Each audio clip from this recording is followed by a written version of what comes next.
Aloha imelised seiklejad teisel pool ekraani, minu nimi Kristel Raalaksmi-Titten ja olen täna eetris jällegi San Diegost ja kui sa jõuad siia, kindlasti ütle aloha ja kus sa täna liinil oled ja õnnitlen, täna on siis külluse katsumuse 6. päev ja kui sa oled siiamaani kõik harjutused läbi teinud, siis ma usun, on juba märgata mõningaid muutuseid ka sinu külluse varasalves.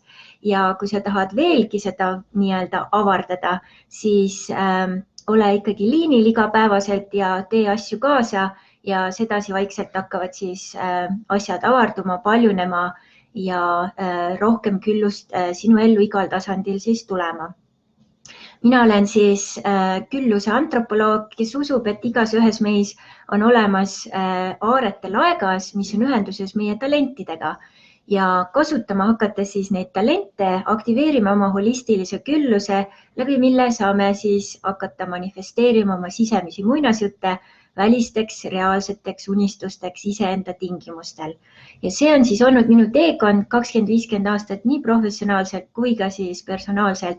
See on olnud väga põnev, viinud mind 30 erinevale maale, elanud mitmel kontinendil ja kogenud väga palju oma tegelikult ikkagi üsna lühikese elu jooksul. Ja täna räägime väga põneval teemal, mis on tegelikult olnud üks võib-olla number 1-3 nii-öelda siis seal prioriteetide hulgas ja see on tõesti nii-öelda olnud väga suures fookuses minu elus pikka aega ja teemaks on siis, kuidas leida oma kaksikvaimu, kes need kaksikvaimud siis üldse on ja mis seos on küllusega. Kuna meil on ajaline piirang peal, siis väga sügavuti me sellega minna ei saa, aga ma annan siis jagan mõningaid lugusid ja mõningaid siis näpunäiteid, mida mina tegin, et siis oma kaksikvaimu suurest maailmast üles leida 7 miljardi inimese hulgast. Nii. Ja vaatan, juba Eha on jõudnud kohale, aloha, imeline. Ja kui sul on küsimusi kaksikvaimude kohta, kindlasti anna märku siis kas laivi ajal või siis pärast kommentaarides ja saame nii-öelda siis vaadata sellesse teemasse sügavamalt. Ja kõigepealt ma alustaksin ühe väikese pildiga ja selle pildi ma leidsin kuskilt Hawaii't, üks hästi lahe nii-öelda siis kunstnik ja see minu jaoks nagu sümboliseeris sellist hästi imelist harmooniat ja just midagi sellist, mida ma siis oma ellu mõtlesin, et ma võiksin tuua. Ja kui isegi vaadata seda pilti nagu lähemalt, siis see mees, kes siin on, tal on lokkis juuksed ja tal on selline Hawaii lei peas ja naine on ka natuke sihuke lokkis juustega. Et põhimõtteliselt ongi nagu mina ja Michael ja siin selle siis suure Hawaii saare peal ja siis delfiinid ka siin siis ujumas. Ja see on üks moodus, kuidas alustada siis oma välise reaalsuse muutmisega, olete seda kindlasti miljonist erinevast allikast kuulnud, et on hakata visualiseerima ja pildid ja sellised teemad kõik kindlasti aitavad sellele väga suuresti kaasa. Nüüd üks asi, mis tuleb siis ära täpsustada koheselt, on see, et kaksikvaimud on vaja siis nagu konkreetsemalt selgeks teha, mis vahe on siis hingesugulasel ja kaksikvaimudel. Nüüd, kuna mina tegelen uue aja energiatega, mis tähendab siis seda, et minu uskumus on see, et kuni 95. aastani siis sündinud inimesed on sündinud siis vikerkaare auras, mis on siin allpool ja alates 95. aastast hakkasime siis sündima nii-öelda indigo auras ja hiljem siis kristallauras. Ja nüüd inimesed, kes on siis sündinud enne 95. aastat, nagu mina näiteks, siis meil on võimalus teha läbi aura transformatsioon või aura siis kaasajastamine ja ise siis oma protsessiga liikuda läbi siis indigoenergiate ja kristallenergiatesse ja sealt edasi siis kuldenergiatesse. Nüüd, kuna siin selles vikerkaare energias on nii-öelda siis hingeenergia peamiselt siis figureeriv, sellepärast on ka meil hingesugulased. ja kuna me läheme siia üle, kus saab olema figureerivaks elemendiks ikkagi vaimenergia, siis saabki olema meil kaksikvaim. Ja see on niisugune väike vahe tundub, aga tegelikult on väga suur vahe, et selles vanas energias ka ma kohtusin väga paljude hingesugulastega ja kaksikvaim on siis minu tunnetuse järgi siis üks on siis meeskehastuses ja üks on naiskehastuses ja inimestel võivad olla erinevad uskumused, et see on see siis, mis mina usun ja millesse siis, mida mina olen ka kogenud. Ja nüüd, kui inimene teeb siis selle ülemineku üle, kui ta ei ole siis sündinud 95. aastal või hiljem, siis meie nii-öelda siis hingeenergia põhimõtteliselt puhastub ja ühineb vaimenergiaga ja see kompott nii-öelda siis hakkab ühinema meie kehaga ja see protsess, siis see indigoenergiast läbiminev integreerimine siis kristallenergiaga, see ongi siis nii-öelda selleks uueks inimingliks kehastumine, mis protsess praegu maailmas on toimumas. Ja paljud teist võib-olla on sellest kuulnud, võib-olla mitte nii detailselt, aga see on siis see, millesse mina usun, mis on minu siis, ütleme, väärtusepõhine uskumuse nii-öelda taust. Ja sellest lähtuvalt siis, kuidas hakkab see kaksikvaim siin mängima, ongi see, et enne, kui sa saad kohtuda üldse kaksikvaimuga, sa pead kohtuma väga paljudega sageli. No see on väga-väga harva, kui sa kohtud kohe jackpot saad kätte.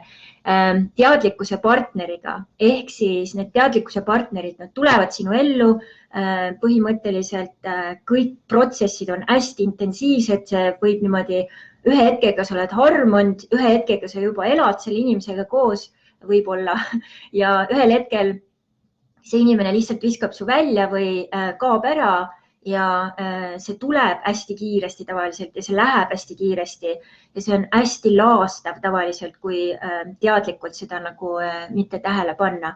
Ja minu elus siis 1999 oli siis minu elus see suur krahh, kus ma põhimõtteliselt siis minu poja isast läksin lahku ja see nii-öelda põhimõtteliselt, ma arvan, mingi 5-6 aastat läks mul aega, et sealt ennast uuesti emotsionaalselt ja üldse suhtetasandil nii-öelda normaalselt tunda. Ja see oli väga suur nii-öelda raputus ja kui nüüd tagasi vaadata, elu parim raputus, sest see oli ette nähtud ja seda oli vaja sellisel kujul nii-öelda valmistada ette siis erinevaid muid asju. Ja peale seda kõik need aastad ma otsisin siis oma nii-öelda unistuste partnerit, mis iganes nime ma talle siis panin. Ja kui ma auratransformatsiooni ära tegin 2007 aastal, siis hakkas, jah, see vahe oli kohe tuntav, et teadlikkuse partnerite tulemine ja need teadlikkuse partnerid tulevad selleks, et alati põhimõtteliselt puhastada mustreid, aktiveerida neid erinevaid triggereid siis nii-öelda, mis meie sees on ja neid siis vaikselt hakata sealt puhastama selleks, et teha eeltööd selleks, et me saaksime kohtuda oma kaksikvaimuga. Nüüd, kui mina sündinud Eestis Säreveres, kui ma oleksin jäänud nii-öelda oma siis lapsepõlve koju ja külla nii-öelda, siis võib-olla ma ei oleks kunagi kohtunud oma kaksikvaimuga, et sellepärast ongi kaksikvaim on väga suur ja selline globaalne ja hästi võimas nagu mõiste ja see sageli eeldab ka seda, et me peame liikuma rohkem, kui võib-olla nii-öelda meie tavapärane liikumistrajektoor ette näeb.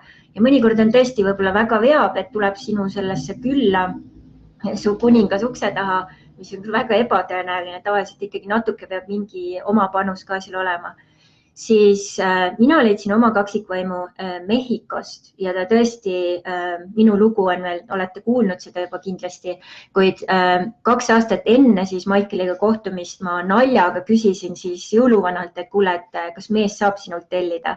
Ja läksin kohvikusse, kirjutasin siis 2 tundi oma nii-öelda siis, millist meest ma siis tahan, et jõuluvana ikka teab ja kuu aega enne, kui ma Michaeliga kohtusin, mul oli täiesti siiber meestest ja minu probleem ja väga paljude naiste probleem ja eriti Eesti naiste probleem, me oleme nii tugevad, nii iseseisvad, nii endaga hakkama saavad naised põlvkondade viisi, sajandite kaupa.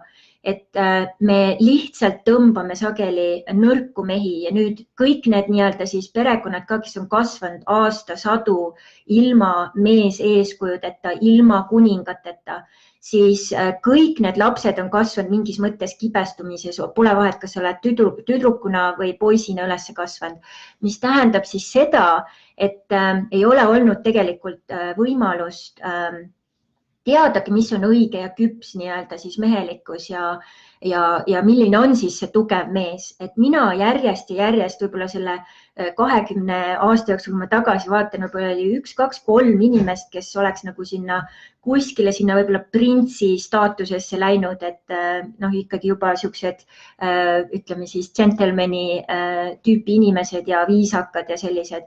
Enamus kõik teised oli ikkagi hästi sageli emotsionaalsed teemad, nõrgad või siis sageli ka mingid muud nii-öelda sügavamad teemad ja põhimõtteliselt protsess oli alati see, et tulid minu ellu ja lõpuks oli nii, et mina hoolitsesin nende eest, elasid minu juures, sageli polnud neil isegi autot, isegi autojuhi lubasid ei olnud mõnel ja siis mõtled nagu, oh my god, et millega ma siis nüüd hakkama sain, on ju. Ja point ongi see, et kui ma jõudsin sellesse nii-öelda siis põhja, kus mul on täiesti siibir, ma ei taha enam mitte midagi, ei tööalaselt, ei mingil moel ma ei taha, sest ma olin lihtsalt nii palju haiget saanud. Selleks ajaks siis 15 aastat korduvad nii-öelda siis teemad. Ja need, kes mind tunnevad natuke paremalt, minul on nii, et kui keegi saab minuga lähedasemaks, siis ma panen kõik 100% või 200% endast sinna sisse, kahesuunaline liiklus. Ma tavaliselt annan üle, toimetan üle, hoolitsen üle ja nii edasi. Nüüd ma olen õppinud aastatega, et kuidas seda siis natuke tasakaalukamaks teha. Ja sageli ka see oli võib-olla põhjuseks, miks siis asjad ei toiminud ja tuli neid muudatusi siis läbi teha. Ja seda lugu ma olen jaganud ka mitmes oma laivis, et vaadake siis erinevatest arhiividest järele. Mehhikos siis elades ja töötades ühe siis multimiljonäri jaoks, kus ma tõesti väga hullu seisu sattusin, kus ta põhimõtteliselt peaaegu tuli mul elu kallale. Üles ja see oli ka, siis ma ütlesin, okei, ma võin olla elu lõpuni vanatüdruk, mind ei huvita mehed, ma saan hakkama, ma teen seda, mis mulle meeldib, ma panustan inimestele, teen maailma paremaks kohaks ja olgu siis nii ja lasin täiesti absoluutselt, ei otsinud enam, keegi tuli, ütlesin ka, ma ei ole huvitatud, no way.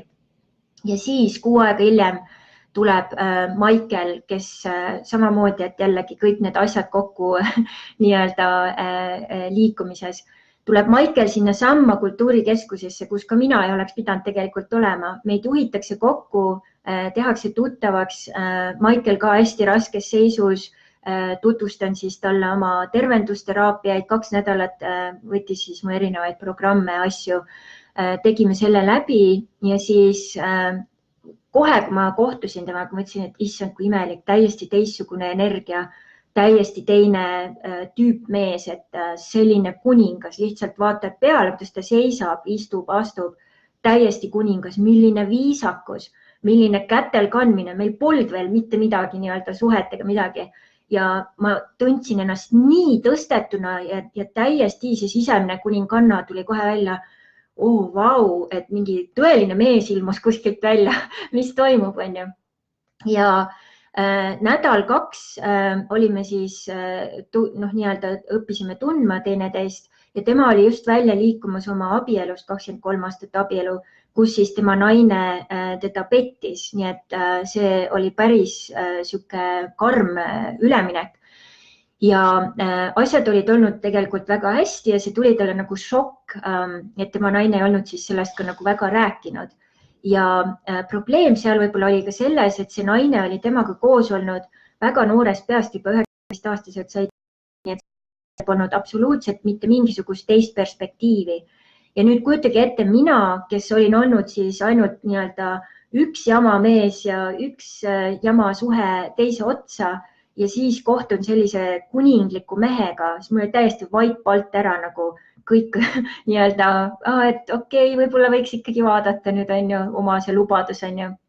Aga ikkagi sain aru, et siin sellist tüüpi ka, et kui te kohtute kellegiga, kes on 20 aastat olnud abielus, ei ole päris nii, et sa viskad koti maha ja alustad uut suhet, et tavaliselt läheb kuskil, just eriti kui inimene nüüd läheb ka uude energiasse, siis võib-olla see on isegi lühem, mis Michaeli puhul oli, et ta sai transformatsiooni ja see üleminek läks tal aasta aega.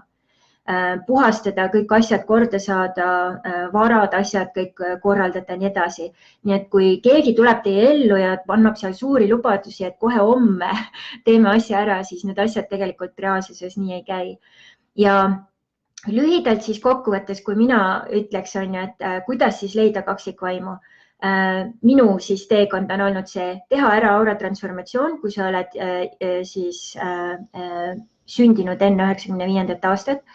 Kui sa tahad seda teha, seda tuleb teha personaalselt, siis mina teen seda ka, aga ma Eestis praegu ei ole. Et kui sa tahad seda personaalselt teha, siis Eestis on mul olemas üks kontaktisid, keda ma siis ise isiklikult soovitan.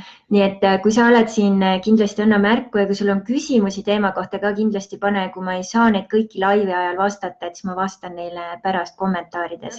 Et kuidas leida siis, minu teekond, kuidas leida siis kaksikvaim on olnud.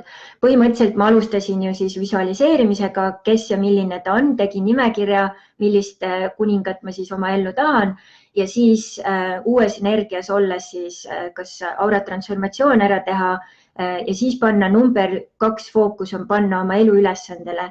Miks sa siin oled, mis on sinu elu ülesanded, uues energias seda ei ole ainult üks, et neid on päris palju, kuidas neid tööle panna ja nii edasi. Ma panen pärast siia kodulehele blogisse ka oma siis selle näite, kuidas eluülesanded avaldavad ennast peale transformatsiooni. Minu siis lugu 12 aastat peale transformatsiooni. Sellel aastal saab tegelikult 13 aastat juba. Nii et siis sa saad vaadata, kuidas see nii-öelda siis toimuma hakkab. Ja mis ta nüüd teeb, kui sa hakkad eluülesandega toimetama, see tähendab seda, et sa lähed täiesti õitsele. Siin tegelikult ei huvitagi, et kas sul on seal mingi mees või ei ole või naine. Et sa oled täiesti lihtsalt omas voolamises ja toimetamises ja see energia, sinu nii-öelda õitsemine läheb töösse ja siis see inimene, kes tuleb, ta hakkab tunnetama ja hakkab tulema su peale nii-öelda nagu magnet ja kui sa tahad leida kas kuningat või kuningannat, siis sellega on selline dünaamika, et kui sa oled kuninganna ise, siis kuninganna ei jahi kuningaid ja kui sa oled kuningas, siis sa peaksid minema laia maailma välja ja küsima küsimuse, kus on minu kuninganna. Ja või samamoodi, kui sa oled siis naine, sa võid küsida, kus on minu kuningas ja lihtsalt olla selles teadmises. Aga mees peaks olema natukene aktiivsem just, et ikkagi nagu nii-öelda see aktiivsem pool. Ja see ongi põhimõtteliselt minu valem. Väga sageli on nii, et inimesed panevad selle, nad on üle nii-öelda obsessed põhimõtteliselt see, et leida oma see kaksikvaim ja mis mu siis elu oleks.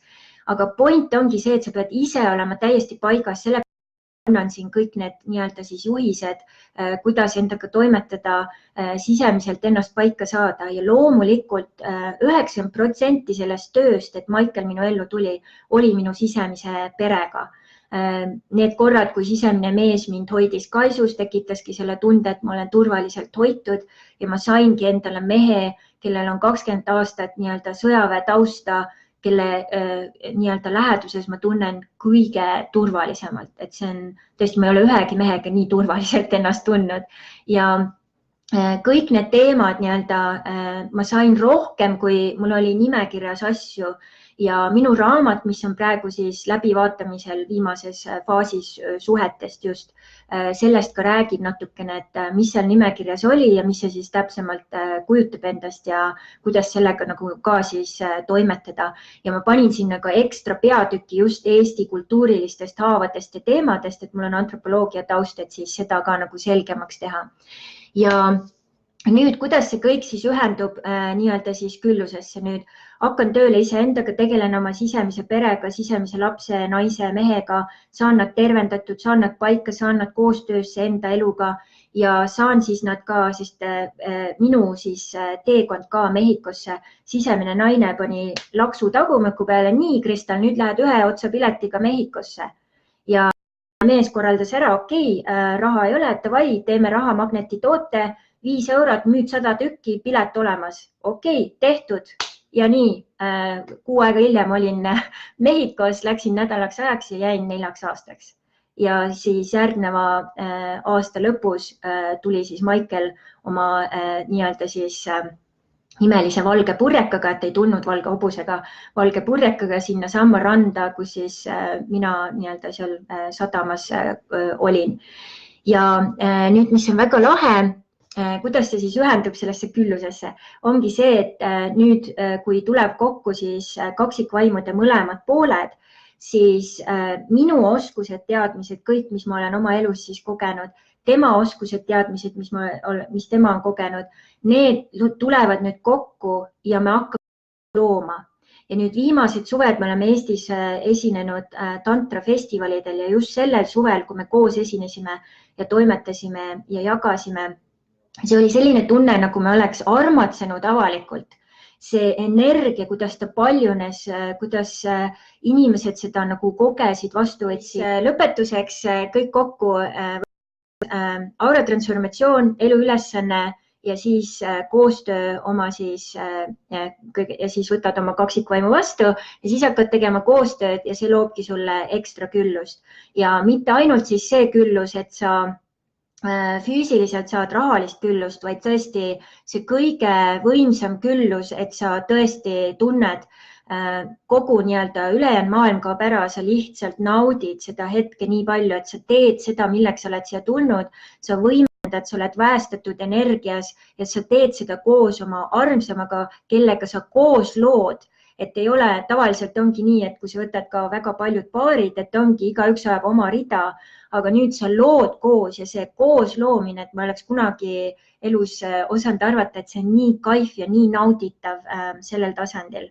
Ja nüüd, kui sa loed inglise keelt, siis meil ilmus ka raamat eelmisel aastal tegelikult siis, kus meie lugu sees on Anni ja Karsten Sennovi siis kirjutatud. Anni on siis see naine, kes auratransformatsiooni taga on. Kahjuks Anni eelmisel aastal suri vähki, kuid selles siis raamatus on olemas meie lugu, Michael ja Kristal Ra. Ja siin me anname siis ka oma soovitusi põhimõtteliselt, kas ja kuidas siis oma nii-öelda kaksikvaimu oma ellu tuua. Ja siin on siis 9 teise paari siis lood üle maailma, kes jagavad siis samamoodi oma kogemusi, kas ja kuidas nemad siis omavahel kohtusid ja mis nii-öelda siis sealt nii-öelda välja tuli. Nii et saate, me panen siia pärast blogisse ka siis laheda lingi, kus te saate siis soovi korral selle raamatu nii-öelda siis internetist ka osta. Ja kui te nüüd vaatate näiteks Amod ja Sofeelia siin, nende näod on ka sarnased ja põhimõtteliselt, kui sa vaatad kõik nii-öelda siis kaksikvaimud, nad on täiesti, nende näod on nagu ühte sulanud. Et nad ongi nagu üks inimene, et see on nüüd see, kuidas siis saad ka kohe selge nii-öelda siis ülevaate, et mis seis on ja kas on ikkagi tegu nii-öelda siis kaksikvaimuga, et tõesti nagu hästi ilus kohe vaadata peale. Nii et lühidalt siis sellised trikid ja sinu ülesandeks ongi siis põhimõtteliselt, kuidas alustada, visualiseerida, kes see siis võiks olla, milline ta võiks olla, kirjutada siis see nimekiri, milline see sinu kaksikvaim siis sinu nii-öelda reaalsuses võiks olla ja kolmandaks hakata siis mõtlema välja, mis on sinu talendid ja oskused ja nüüd järgnevad 5 päeva ma võtan siis fookusesse külluse ratta ja esimeseks ma siis võib-olla võtakski seksuaalsuse teema, siis kus keegi siin küsis ka, et kas ma saaksin rääkida natukene siis mees-naise energiate polaarsustest ja tasakaalustamisest, et siis võtan selle ka natukene luubi alla. Nii et see on siis tänased ülesanded, tänased vaatamised, kui sa ei saanud veel uurida siis eilset delfiini meditatsiooni, vaata seega eilsest üle ja nüüd on siis ühine website, kus on siis mul blogis, kus on olemas siis kõikide päevade lingid. Eilse päeva link saab ka siis täna, panen selle üles, et saate sealt siis kõik järgi vaadata. Kõik kompaktselt üheskoos ja kindlasti jaga seda videot siis paljude inimestega, kutsu teisi ka vaatama järgnevaid ja kui sul on küsimusi, siis pane kindlasti veel siia nii-öelda siis kommentaaridesse, käin need pärast läbi ja suur-suur aitäh sulle kohalolu eest ja kohtumiseni siis juba homme. Ja nüüd ka veel, kui meeldetuletuseks, et kui siis ikkagi see sisemise pere teema on hästi integreeriv, et siis kindlasti vaata seda lisainfot ka selle kohta, sest kõik need asjad lõpuks ongi, et praegu on niisugused väiksed snippetid siin ja seal, kõik need asjad tegelikult ikkagi koonduvad kokku sinna sisemise pere teemasse, et see on tõeline vundament ja alus. Ja algamas on siis uus grupp veebruaris, et kui sul on siis soov iseendaks sügavamalt teha tööd, 150 € kuus, 4 kuud, siis anna teada ja alustame siis juba ettevalmistusprotsessiga. Nii et aloha kõike paremat ja kohtumiseni juba homme.